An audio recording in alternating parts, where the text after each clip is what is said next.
정부는 최근 국내 소비가 늘고 있긴 하지만 고용 생산 등에서 부진이 계속되고 있다고 진단했습니다. 기획재정부는 8일 발표한 최근 경제동향 7월호에서 소매 판매 증가 등이 긍정적으로 작용할 전망이지만 고용 증가세가 둔화되고 생산도 그간의 부진에서 충분히 회복되지 못한 모습이라고 밝혔습니다.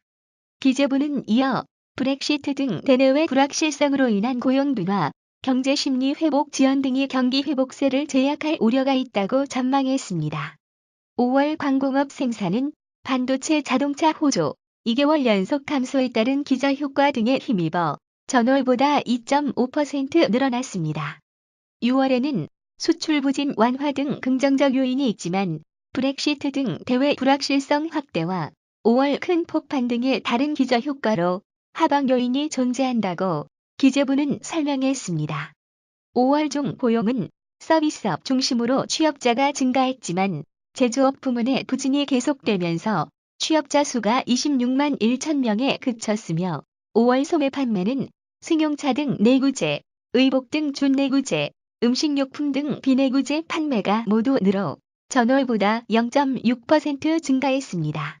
지난달에도 백화점 매출액이 지난해 같은 달보다 13.5% 증가하는 등 국산 승용차 판매, 휘발유 경유 판매가 늘어난 점이 긍정적으로 작용할 것으로 보인다고 기재부는 분석했습니다. 5월 중 서비스업 생산은 전월보다 0.1% 증가하는 데 그쳤지만 6월 국산 승용차 내수 판매 호조, 일평균 주식 거래 대금 증가 등으로 개선될 것이라고 기재부는 예측했습니다.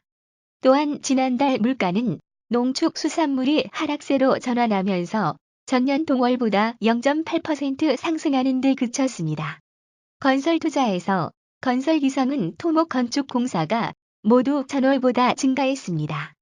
신규 건설 수주는 다소 위축되는 모습을 보였지만 건축 허가 면적의 증가세 전환 등은 긍정적 요인이라고 기재부는 평가했습니다.